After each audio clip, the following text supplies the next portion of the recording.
Il est 21h, l'heure du grand format de l'information sur JBS Télévision. Madame, Messieurs, bienvenue à cette édition du journal. En grande une de cette édition d'information, lutte contre le VIH-Sida, une consultation nationale de 2 jours s'est ouverte ce jour dans la capitale politique camerounaise Yaoundé. Les travaux sont présidés par le secrétaire permanent du groupe technique centre du Comité national de lutte contre le sida. Les acteurs du secteur du tourisme de la région du littoral ont procédé ce jour à l'installation de leur bureau régional, une organisation qui vaut la chandelle, la ville de Douala comptant parmi celles devant abriter la Coupe d'Afrique des Nations, édition de 2019. Puis hors de nos frontières, les Rohingya qui fut la Birmanie, cette minorité musulmane est victime de persécutions depuis la fin du mois d'août et parmi ceux qui parviennent à franchir la frontière, de nombreux mineurs.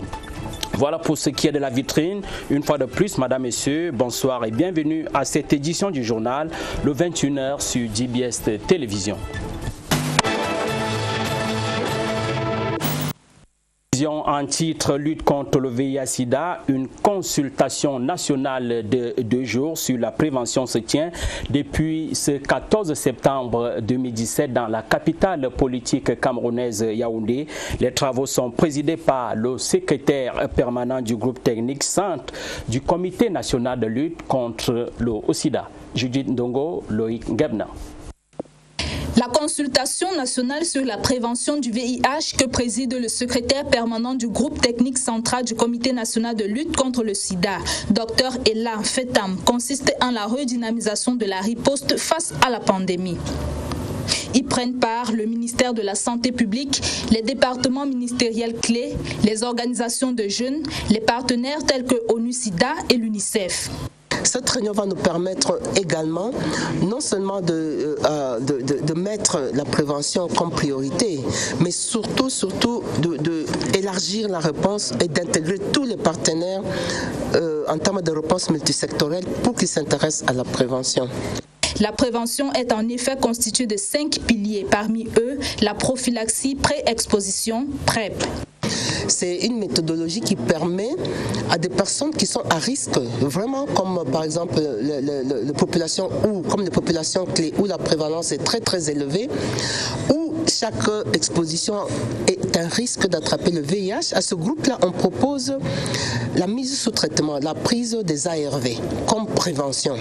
Mais ce n'est pas une méthode qui est déjà mise en place ici au Cameroun, car nous étudions encore la prophylaxie. L'opération de prévention porte certes des fruits, mais doit subir une amélioration.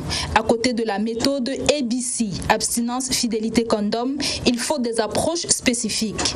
La prévalence moyenne au Cameroun est de l'ordre de 3,6%, mais il y a des groupes de population camerounaise qui ont 20-30% parmi eux qui sont déjà infectés.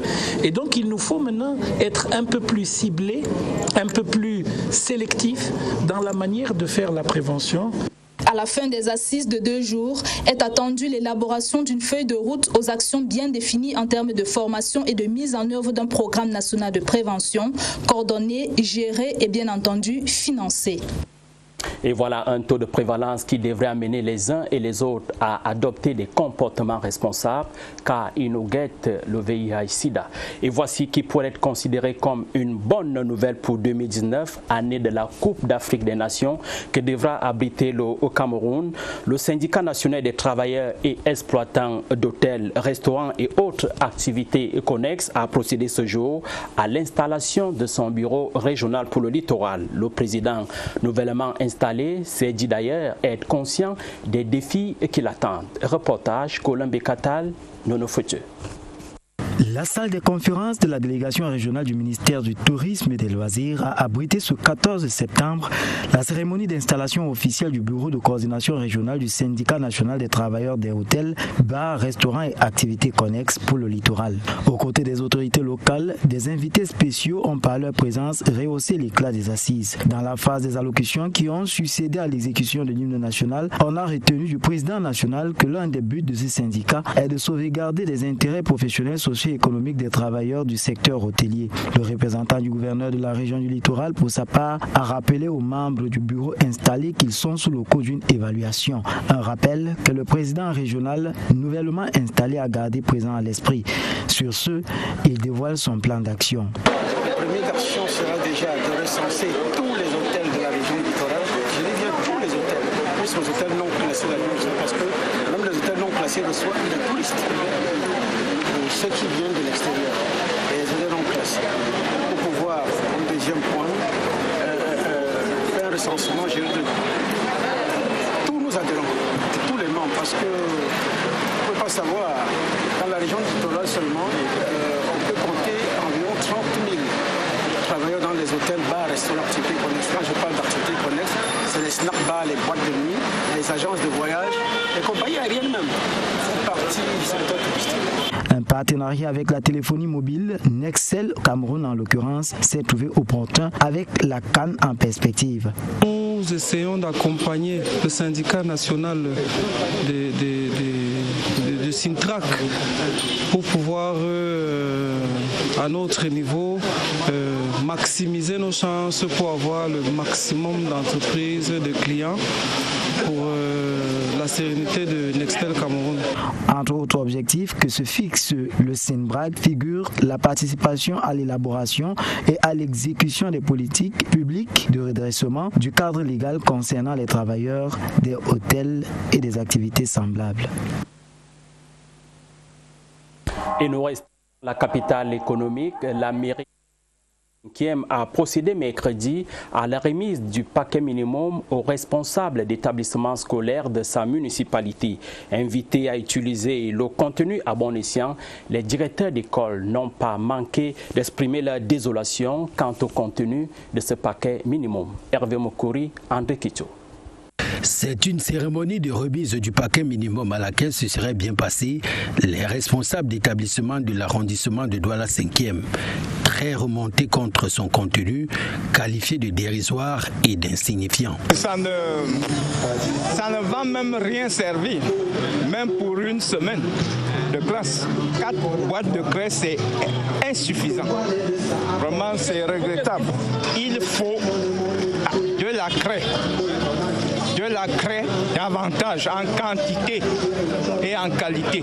Touché par cette remarque fort pertinente et embarrassante, le maire de Douala 5e, dans son allocution, a tenu à apporter cette précision, comme pour se dédouaner.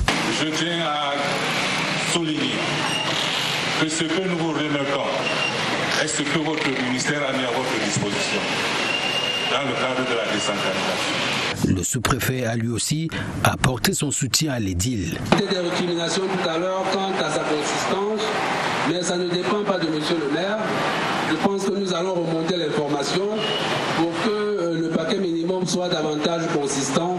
Conscient que vaut mieux un petit rien qu'un rien du tout, les enseignants ont fait contre mauvaise fortune bon cœur, certainement au nom des enfants, en acceptant d'assister à une cérémonie profondément protocolaire, débutée par l'exécution de l'hymne national et ponctuée par 4 discours, tous invitant les bénéficiaires de faire bon usage du paquet minimum. Je voudrais maintenant m'adresser au chef d'établissement scolaire public ici présent pour vous dire d'en faire très bon usage. Toujours au cours de cette cérémonie, des tables bancs fabriqués par la mairie ont été gracieusement offerts à certains établissements publics de Douala 5. Rentrée scolaire 2017-2018, les écoles islamiques de la ville de Douala ne sont pas restées à la traîne. Ces écoles auraient, nous dit-on, des particularités et des débouchés qui restent jusqu'ici ignorés de certaines personnes. Et pour nous éclairer, nos reporters se sont rendus dans quelques-unes de ces écoles. Chapelain Nanga, reportage.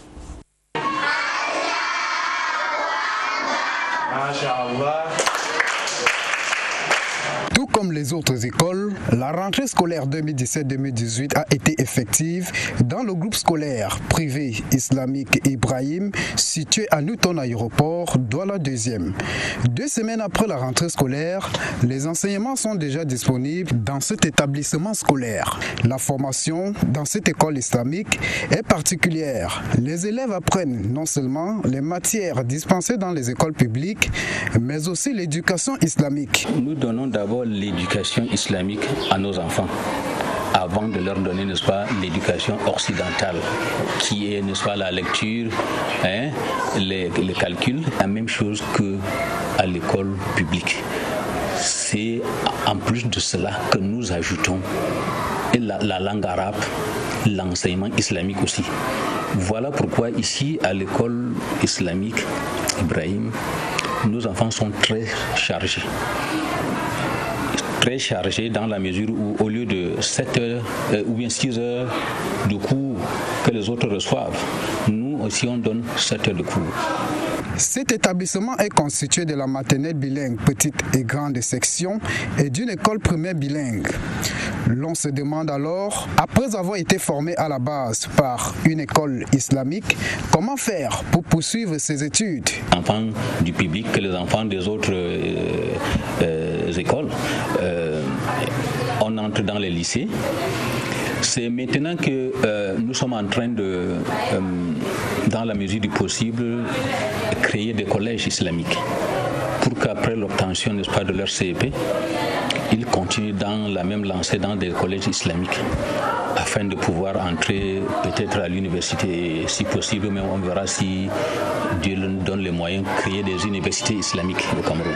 Malgré la morosité observée dans les inscriptions, les enseignements se poursuivent sereinement dans cet établissement scolaire islamique en 3 langues, à savoir l'anglais, le français et l'arabe.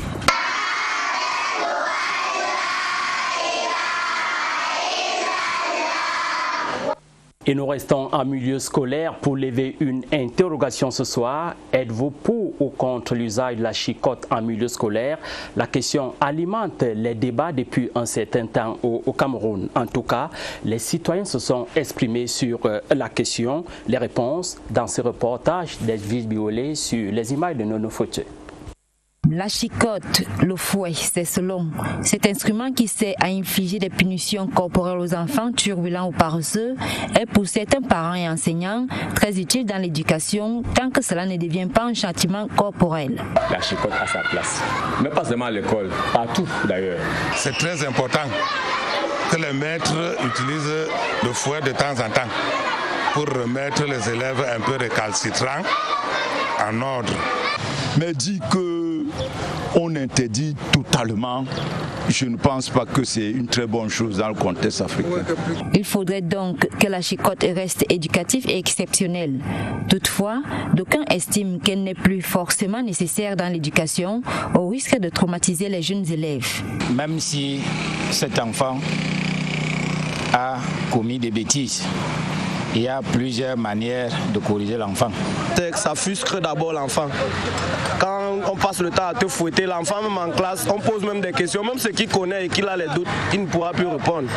De peur que si c'est faux, on va le fouetter. Au pays, il y a des textes qui interdisent l'usage de la chicotte en milieu scolaire.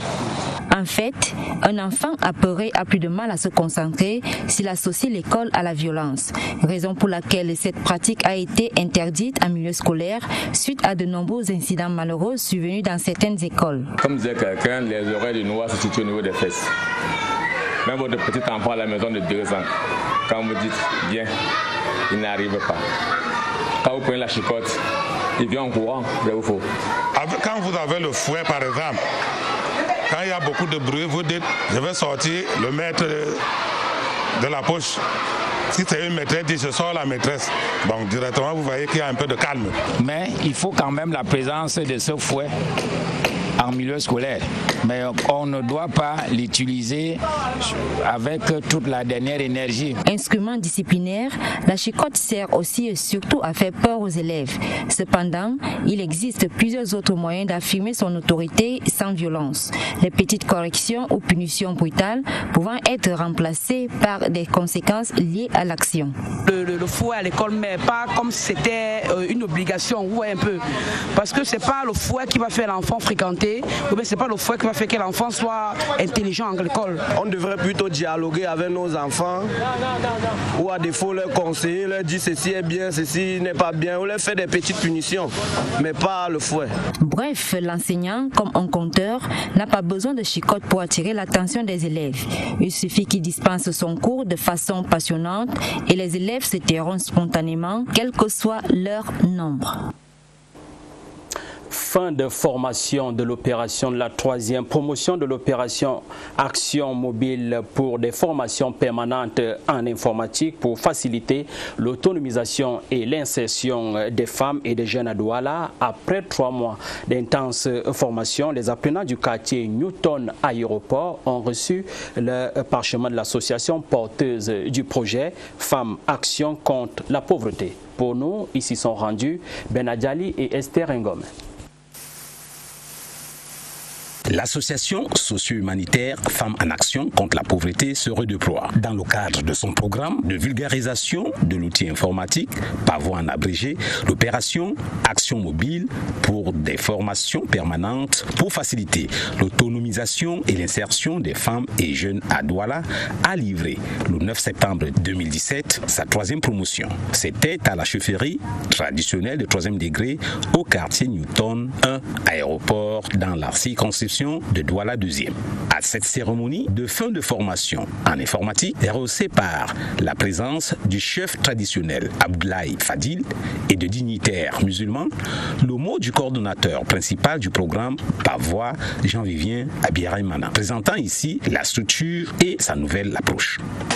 L'association Femmes en Action contre la pauvreté, dont je suis le coordinateur, est une association de droit camerounais, fruit des efforts conjugués des femmes et des hommes volontaires qui ont voulu contribuer à l'autonomisation et insertion de la femme et jeune au Cameroun à travers les métiers du TIC. Disposant d'un centre de formation sociale informatique, l'association Femmes en Action contre la pauvreté a une vision de se rapprocher davantage et ces actions à la population à moins de revenus, c'est-à-dire dans les quartiers un peu éloignés de notre centre et qui hébergent la population nécessitée.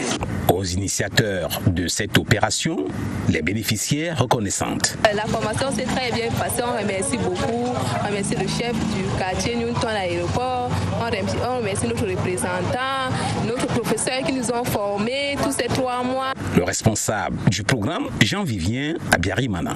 Nous sommes déjà à notre 3e promotion en formation en informatique gratuite envers les jeunes et les femmes.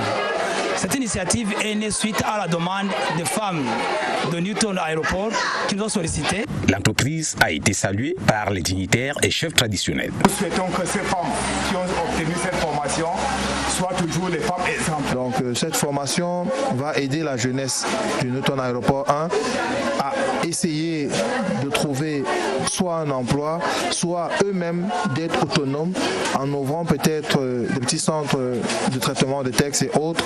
Pour ces femmes ainsi outillées, le traitement des textes, Microsoft Word, tableur Microsoft, Excel, Publisher, PowerPoint et Internet, pour ne citer que ces disciplines, ne sont plus un secret. Et voici qui nous replonge dans l'histoire. Rumen Nyobe, le secrétaire général du parti politique historique de 1948, l'UPCI, assassiné le 13 septembre 1958 par l'armée française. Il a été ramené à la mémoire hier, y afférent le président fondateur du parti de l'esprit d'avril 48, Lompodol Jacques Marcangos, a organisé au stade Sikam un meeting politique. Ben Adjali, Constantin Noudamki. 13 septembre 1958, 13 septembre 2017, il y a 59 ans, le secrétaire général du parti historique, créé en 1948, l'UPC, Ruben Oumniobé, assassiné par l'armée française, avait été officiellement déclaré mort par ses bourreaux occidentaux. À l'occasion de la commémoration du 59e anniversaire de l'assassinat du Pondol, le fondateur du parti de l'esprit d'Avril 48, référence faite à la date de création de l'UPC, le Pondol, président Jean-Marc Ngos, de son autre appellation, parce que, rebaptisé à l'islam, Jamal Mokhtar a organisé un meeting politique au stade Sikam à Douala le 13 septembre 2017. Pondol Ruben Oumniobé a été assassiné le 13 septembre 1958. Ce prétexte nous donne de se lever aujourd'hui pour ressusciter sa vision officiellement devant les Camerounais, parce qu'elle a apporté beaucoup, parce qu'elle peut encore apporter beaucoup. Alors, quand nous disons on doit le faire, qui mieux que moi, Pondol, président national du parti de l'esprit d'Avril 48, et qui plus est prochain chef de l'État, pour le faire. S'il pleuvait, je n'allais pas être le prochain chef de l'État. Tout à l'heure, je vais immoler un bélier en hommage à l'Éternel. Je vais sceller au nom du Cameroun tout entier, mystique et profond, une nouvelle alliance avec l'Éternel. Un nouveau jour va démarrer dès cet instant au Cameroun. Ce bélier, son sang va laver tous les pactes sataniques qui ont été liés et qui font tomber nos frères au quotidien. Un nouveau Cameroun va naître dès ce jour à Douala. Conformément à ce qui serait une prophétie de Oumniobé, à savoir que le troisième président de la République du Cameroun serait Bassa, celui qui se proclame déjà troisième président de la République du Cameroun après les présidents Amadou Ahidjo et Paul Biya, a voulu marquer cette journée mémorable à travers deux thèmes, à savoir sauvons l'unité nationale, solution à la crise anglophone et créons des emplois pour la jeunesse. Je suis le seul homme politique qui a proposé 11 mesures pour régler la crise anglophone. Je le fais ici tout à l'heure pour dire à nos frères anglophones, ne brûlez plus le pays, nous avons des solutions. Dès notre accession au trône, écoutez, nous allons solutionner ce problème si le régime actuel ne le fait pas. À l'occasion, les points focaux du PEA 48 des 10 régions ont tour à tour pris la parole pour signifier leur engagement et celui de leurs camarades aux idéaux du parti et à l'homme qui les incarne. Comme à toute occasion du genre, des artistes de tous bords ont presté. Celui qui se voit déjà futur président de la République du Cameroun s'en est donné à cœur joie. Prochaine étape annoncée, Nkonsamba dans le Mongo le 16 septembre 2017. Et voici qui nous conduit à l'international. Toujours plus nombreux, les Rohingyas fuient la Birmanie. Ils sont 350 000 désormais, les membres de cette minorité musulmane, à avoir fui le Bangladesh pour cause de persécution depuis le mois d'août. Leurs villages sont systématiquement incendiés par l'armée. Parmi ceux qui parviennent à franchir la frontière, plus de la moitié sont des mineurs et ils viennent seuls. France 24. Ce camp de réfugiés, on les compte par dizaines. Ces enfants Rohingyas sont livrés à eux-mêmes. Ils ont franchi la frontière avec le Bangladesh seuls ou en se raccrochant à des groupes d'adultes. Selon l'UNICEF, depuis le début de la crise, plus de 1000 enfants sont arrivés seuls. Certains ont perdu leur famille et ont dû survivre par leurs propres moyens. Je suis arrivé ici en traversant la rivière il y a 3 jours avec des adultes. J'ai dû manger les feuilles des arbres et boire de l'eau pour survivre. Près de 400 000 Rohingyas sont réfugiés au Bangladesh. Parmi eux, plus de la moitié sont mineurs. Pour tenter de gérer cette urgence humanitaire, l'UNICEF a mis en place des zones spécifiques pour les enfants Rohingyas. Avec des jeux et des animations, l'agence onusienne tente d'en apprendre plus sur leur parcours, mais surtout empêche qu'ils ne tombent entre de mauvaises mains. Il leur faut une protection spécifique, pas uniquement alimentaire ou sanitaire. Nous devons protéger ces enfants pour qu'ils ne basculent pas dans la prostitution, qu'ils ne soient pas abusés. L'UNICEF craint d'être débordé par l'afflux d'enfants. En 2 jours, plus de 2000 enfants non accompagnés sont arrivés dans ce camp. Nous restons toujours à l'international. Des chars russes à quelques kilomètres de la Pologne et des pays baltes. Le cauchemar pour ces ex-pays du bloc de l'Est, c'est en ce moment et pour une semaine. Les manœuvres militaires conjointes entre la Russie et son allié, la Biélorussie. Et si Moscou parle d'opérations purement défensives, beaucoup en doutent dans la région. France 24. une nuée d'hélicoptères dans le ciel biélorusse. Pour ces manœuvres militaires, Moscou a dépêché ses tout derniers appareils de combat. Nom de code Zapad 2017. Traduisez Ouest 2017. Une semaine de démonstration de force pendant laquelle la Russie va montrer ses muscles. Selon Moscou et Minsk, pas de quoi avoir peur. L'opération conjointe Zapad 2017 est purement défensive et ne représente aucune menace pour l'ensemble des pays européens, ni pour les pays voisins. De fait, ces manœuvres militaires inquiètent, d'autant qu'elles ont lieu tout près de la Pologne et de la Lituanie, États qui, depuis l'annexion de la Crimée en 2014, s'inquiètent d'une possible invasion russe. Les pays de l'Union européenne, France et Allemagne en tête, y voient une stratégie d'intimidation de la part de Moscou. Officiellement, un peu moins de 13 000 soldats seraient mobilisés pour ces opérations, un chiffre bien en deçà de la réalité selon certains. Nos préoccupations et craintes principales sont liées au manque de transparence du côté russe et sans doute aussi de la part du Bélarus. Il est clair qu'il y aura beaucoup plus de soldats qui vont participer aux exercices militaires que ce qui a été indiqué. Pour l'OTAN, plus de 100 000 soldats pourraient en fait participer à ces exercices. L'organisation a prévenu qu'elle surveillerait de très près ces manœuvres. Par précaution, l'armée américaine a également dépêché 600 parachutistes dans les 3 pays baltes pour la durée de Zapad. En sport, et on s'intéresse au football local avec le championnat de Ligue 1.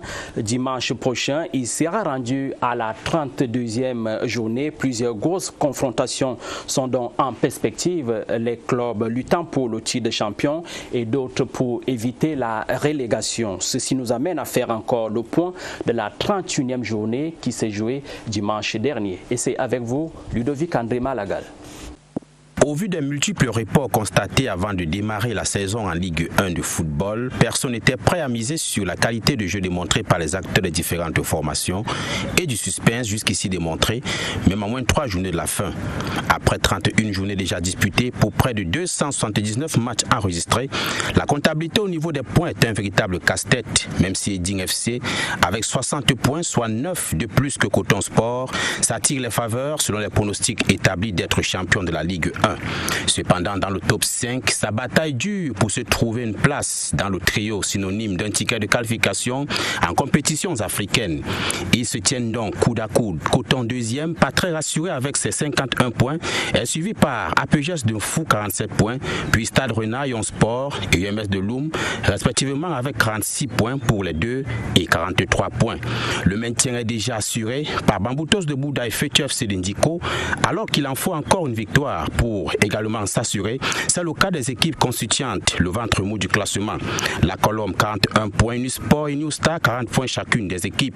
Reste à confirmer le cas Dragon 38 points certes avec un match en retard, puis Union Sportive de Douala 13e avec 37 points, Aigle 14e et les Astres de Douala 15e avec 35 points. Au bas du classement, autrement dit zone rouge, Racing est premier relégable avec 33 points, suivi de Lyon blessé et le Canon Sportif de Yaoundé 26 points chacune des formations. Encore 3 journées pour chacun de remettre les pendules à l'heure. Et voici qui nous conduit à la fin de cette édition d'information. Madame, Messieurs, de votre attention, merci. Prenons rendez-vous demain pour la dernière édition de la semaine. D'ici à là, bonne soirée à toutes et à tous.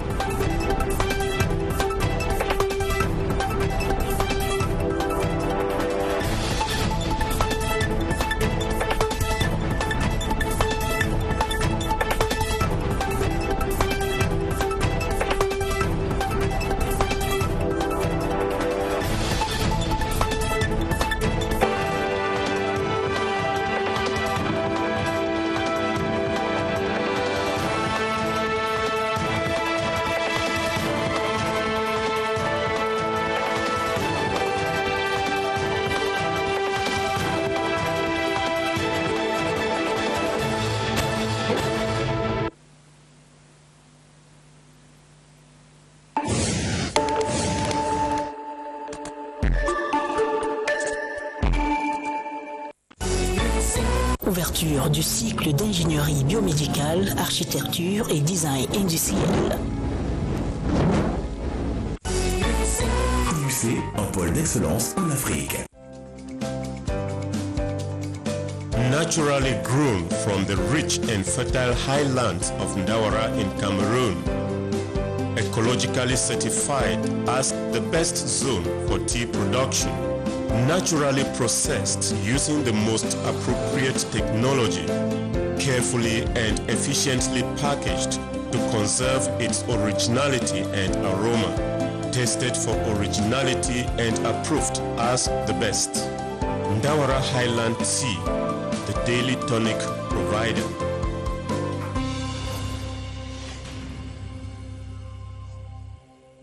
Avec Nextel, entrez désormais dans un univers de choix. Composez étoile 860 dièse et accédez à votre portail Jackpot Pro. Profitez d'appels nationaux et internationaux, de SMS illimités, d'Internet au débit. Et ce n'est pas tout.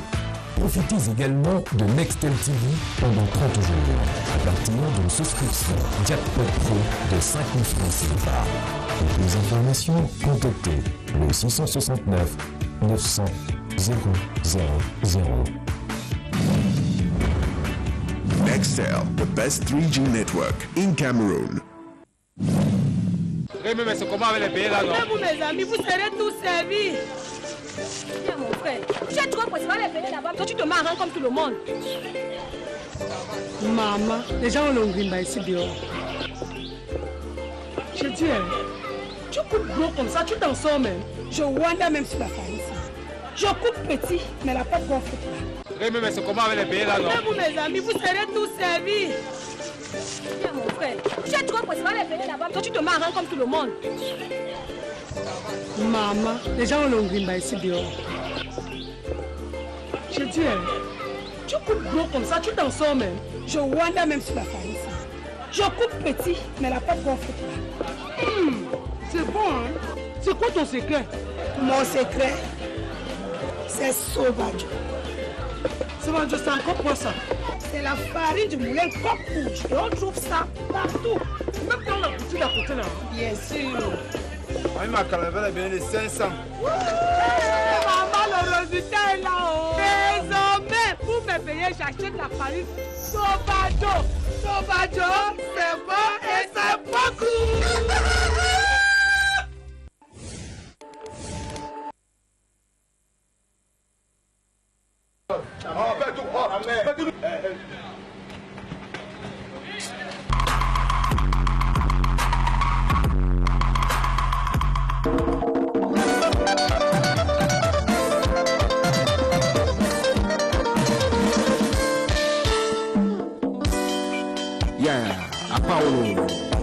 Paulo man diciendo en una zona divina.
Bakena